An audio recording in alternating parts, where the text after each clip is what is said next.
तो आप सभी का स्वागत है एबीसी कोचिंग यूट्यूब चैनल में। इस वीडियो में क्लास 8 विषय हिंदी के most important VVI objective question बताने वाला हूं, जो कि आपकी बोर्ड की परीक्षा में पूछे जाएंगे। तो सभी छात्र इस वीडियो को शुरू से लेकर अंत तक देखें और बताए गए सभी क्वेश्चन को आप अच्छे से रिविजन कर लीजिएगा, क्योंकि इससे कई सारे क्वेश्चन आपकी बोर्ड की परीक्षा में सीधे पूछे जाएंगे। और दोस्तों, आप सभी से रिक्वेस्ट है कि चैनल पर नए हैं तो चैनल को सब्सक्राइब करने के साथ बेल आइकन को प्रेस कर लें, ताकि लेटेस्ट वीडियो की नोटिफिकेशन आप सबों को मिल सके। तो चलो दोस्तों, क्वेश्चन की ओर चलते हैं। जैसे दोस्तों, आप सभी को पता है कि इस बार जो है कुछ ही अलग तरीके से नए पैटर्न के आधार पर आप लोग का एग्जाम से लिया जाएगा। 20 क्वेश्चन आप लोगों को दिए जाएंगे, जो कि सभी प्रश्न जो है 2.5 अंक का होगा और फुल मार्क जो है आप लोगों का 50 अंक देने वाला है। तो चलिए दोस्तों, आगे क्वेश्चन की ओर चलते हैं।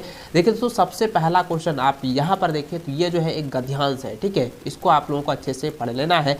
मैं 2 लाइन आपको पढ़ के दिखाता हूँ। तो यहाँ पे देखिए लिखा है कि स्वर्ण झरने से भी ज़्यादा खूबसूरत मालूम होता है। झरने से आगे की घाटी का दृश्य, पहाड़ों के बीच एक पतली सी नदी बहती जाती है, जैसे थर्मामीटर में एक पतला पारा हो। तो यहाँ पे देखिए दोस्तों, यह जो गद्यांश है आपको अच्छे से पढ़ लेना है। आगे यहाँ पे देखिए लिखा है कि उपयुक्त पाठ्यांश के आधार पर प्रश्न संख्या 1 से 3 तक प्रश्नों के उत्तर दिए गए विकल्पों में से चुनिए। यानी दोस्तों, प्रश्न संख्या 1 से लेकर 3 तक का जो है इसमें जो गद्यांश था उसको पढ़ते हुए आपको यहाँ पे आंसर देने हैं, ठीक है। तो देखिए, इसका जो है सबसे पहला सवाल यहाँ पे दिया गया है कि झरने के आगे दिखाई देता है। तो झरने के आगे जो है घाटी, पहाड़, नदी दिखाई देती है, यानी कि इनमें से सभी जो है दिखाई देती है, यानी कि इसका आंसर हो जाएगा उपयुक्त सभी, ऑप्शन नंबर डी।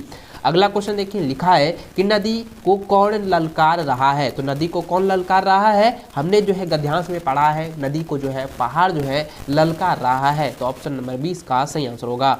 अगला क्वेश्चन है कि झरने की शोभा के इस विशाल वैभव की सृष्टि किसने की। तो दोस्तों, इसका आंसर हो जाएगा प्रकृति या परमात्मा ने। तो ऑप्शन नंबर सी इसका सही आंसर होगा। इन सभी क्वेश्चन को आप लोग अच्छे से जो है कॉपी में नोट करते जाएं और इसको जो है आप लोगों को अच्छे से जो है तैयार कर लेना है, क्योंकि जिस तरीके से आपने पिछले वर्ष जो है अपना मार्क्स को दिखाया था, इस बार भी आपका जो टारगेट है वो कंप्लीट होना चाहिए और आपका जो है पूरी तरह से जो है जो रिजल्ट है वो एकदम हाकार मचा दे, आपका जो है पूरी तरह से जो है एकदम ढिंडोरा पीट जाए कि हाँ भाई, इसने जो है अच्छा से मार्क्स किया, अच्छे से पढ़ा था। तो चलिए दोस्तों, आगे क्वेश्चन को चलते हैं। तो देखिए, सबसे पहला यहाँ पे देखिए दूसरा क्वेश्चन यहाँ पे दिया गया है कि विद्यालयों के लिए जो है प्रकाशित होने वाली पंख पत्रिका के संपादक को अपनी कविता प्रकाशित करने के लिए लिखे गए पत्र के छूटे हुए अंश को भरिए, जो प्रश्न संख्या 4, 5 तथा 6 के रूप में बॉक्स में क्रमांकित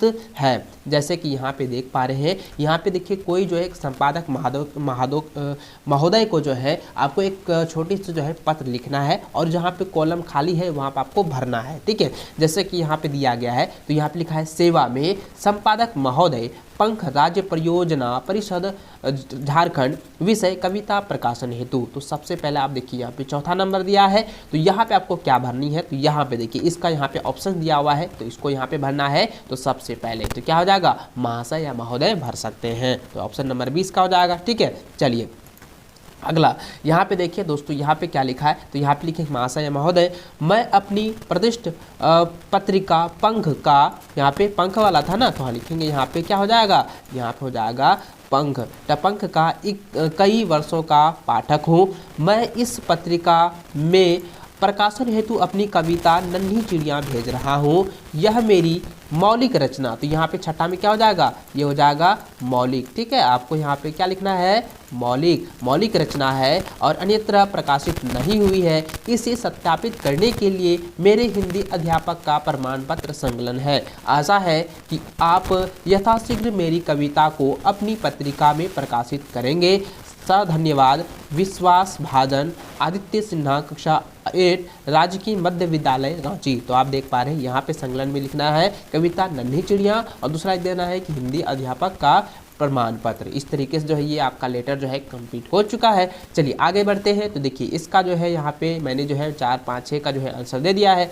आगे यहाँ पे देखिए, तो इसका जो है तीसरा यहाँ पे दिया गया है, नीचे लिखे गद्यांश को ध्यानपूर्वक पढ़िए और प्रश्न संख्या 7 एवं 8 के उत्तर सही विकल्प चुनकर दीजिए। तो देखिए दोस्तों यहाँ पे गद्यांश दिया हुआ है, इसको पढ़ लेते हैं। यहाँ पे लिखा है कि चाहे गांव हो या शहर, एक पड़ोसी ही दूसरे पड़ोसी के सुख दुख में साथ देता है। वह जन्मदिन तथा विवाह आदि सांस्कृतिक शुभ अवसरों पर हमारे सुख के निष्पट भाव से शामिल होता है और विपत्ति के समय भी वही हमारी दाहिनी बाह बनकर सहारा देता है। तो गद्यांश हमने पढ़ लिया। तो चलिए इसका मैं क्वेश्चन आंसर देता हूं। तो देखिए दोस्तों यहाँ पे इसका जो है 7वां नंबर क्वेश्चन दिया गया है कि गद्यांश के लिए एक उपयुक्त शीर्षक क्या होनी चाहिए। तो दोस्तों यहाँ पे होनी चाहिए कि पड़ोसी का महत्व, क्योंकि यहाँ पे खुद कह रहा है कि एक पड़ोसी ही दूसरे पड़ोसी के सुख दुख का साथ देता है। तो दोस्तों इसका जो सही आंसर होगा ऑप्शन नंबर डी हो जाएगा, पड़ोसी का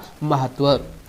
अगला क्वेश्चन है कि पड़ोसी हमारा साथ कब देते हैं। तो पड़ोसी जो है हमारे साथ जो है सुख में, दुख में, जन्मदिन तथा विवाह में देते हैं। इसलिए दोस्तों इसका आंसर हो जाएगा उपयुक्त सभी, ऑप्शन नंबर डी। ठीक है, चलिए अगला क्वेश्चन दिया गया है कि छोटा जादूगर शीर्षक कहानी के बालक के किस किन गुणों को उभार गया है। तो यहाँ पे देखिए दूसरा दोस्तों यहाँ पे ये कह रहा है कि यहाँ पे छोटा जादूगर शीर्षक कहानी के जो बालक हैं उनके किन गुणों को जो है उभारा गया है। तो दोस्तों इसका आंसर जो होगा उन्होंने उसमें जो है साहस को भी उभारा गया है, स्वावलंबन के भी उभारा है और उसके बाद मातृ सेवा पे भी उभारा है। तो इसलिए दोस्तों इसका आंसर हो जाएगा ऑप्शन नंबर डी, सभी विकल्प सही है। ठीक है, चलिए अगला क्वेश्चन है 10वां नंबर कि पथ की पहचान शीर्षक कविता में कवि पथ की पहचान करने कहता है क्योंकि इसका जगह सफलता प्राप्त करना आसान हो जाता है। चलिए ऑप्शन नंबर ए इसका सही आंसर होगा। अगला क्वेश्चन 11 नंबर दिया है कि अशोक का शस्त्र त्याग शीर्षक एकांकी का प्रमुख पात्र अशोक कहाँ के सम्राट थे। तो दोस्तों इसका आंसर जाएगा मगध के। तो ऑप्शन नंबर 20 का सही आंसर होगा। अगला क्वेश्चन है कि अमरूद के पेड़ शीर्षक पाठ में अमरूद के पेड़ अंततः काट दिया गया जिसका कारण था। तो दोस्तों उसका कारण क्या था? अंधविश्वास। ऑप्शन नंबर आपका ए सही आंसर होगा। अगला क्वेश्चन है कि राम का भारत को संदेश पाठ किस महाकाव्य का अंश है। तो दोस्तों इसका आंसर क्या हो जाएगा? रामचरितमानस। ऑप्शन नंबर आपका सी सही आंसर होगा। इसको अच्छे से जो है याद रखिएगा। और मैंने आपको पहले भी बताया था कि आपको जो है कहानी के रचनाकार, लेखक, कविता के जो है कवि, रचनाकार, उन सभी का नाम जो है आप लोगों को याद करके रखना है, क्योंकि उससे जो है ना आपकी बोर्ड की परीक्षा में क्वेश्चन दिए जाते हैं। और ऐसे क्या होगा, याद होगा तो आप डायरेक्ट जो है आप टिक लगा दोगे, अब तुरंत पढ़ोगे तुरंत आपका आंसर हो जाएगा। ठीक है, तो ज़्यादा जो है इधर उधर नहीं देखना पड़ेगा। तो चलिए आगे बढ़ते हैं। देखिए अगला क्वेश्चन जो है 14 नंबर दिया गया है, पूछा है यहाँ पे कि बूढ़ी पृथ्वी का दुख शीर्षक कविता में बूढ़ी पृथ्वी को किस बात का दुख है। तो दोस्तों इसका आंसर क्या हो जाएगा?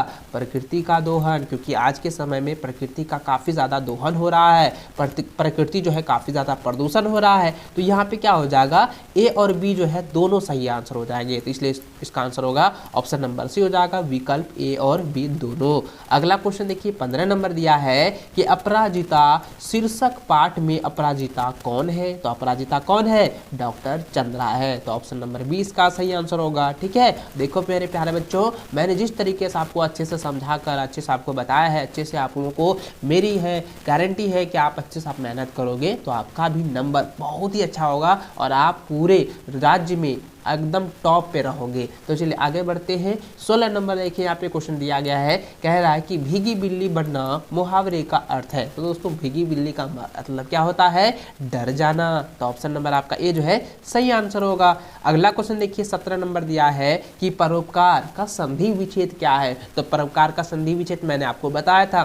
तो परोपकार का होता है पर जोर उपकार। तो पर जोर उपकार कहाँ पर है? ऑप्शन बी में है। तो ये आपका आंसर हो जाएगा। ठीक है, काफी इंपॉर्टेंट है ना, और इनको अच्छे से आप लोगों को पढ़ लेना है। अगला क्वेश्चन देखिए लिखा है कि विलोम शब्द युग्म चुनिए। तो विलोम शब्द का युग्म चुनना है। यहाँ पे देखिए दक्षिण का उत्तर है, तो यही इसका आंसर हो जाएगा। उसके बाद देखिए आकाश, अंबर, ये तो पर्यायवाची शब्द हो गया, ये भी पर्यायवाची और ये भी पर्यायवाची। लेकिन ये जो है ऑप्शन नंबर ए में जो दिया हुआ है उत्तर दक्षिण, ये एक विलोम शब्द है। ठीक है, तो यहाँ पे विलोम शब्द चुनने के लिए कह रहा था। तो ऑप्शन नंबर ए इसका सही आंसर होगा। ठीक है, देखो आगे मेरे प्यारे बच्चों यहाँ पे देखें तो 19 नंबर दिया गया है कि मैं भी बहुत भयभीत था। देखिए यहाँ पे क्या लिखा है? मैं भी बहुत भयभीत था। इस वाक्य में प्रविशेषण, ठीक है, प्रिवेशन है। तो यहाँ पे दोस्तों क्या है, मैं भी बहुत भयभीत था, तो बहुत का प्रयोग जो है यहाँ पे क्या है, यहाँ पे प्रविशेषण है। तो ऑप्शन नंबर आपका जो है सी सही आंसर होगा, बहुत।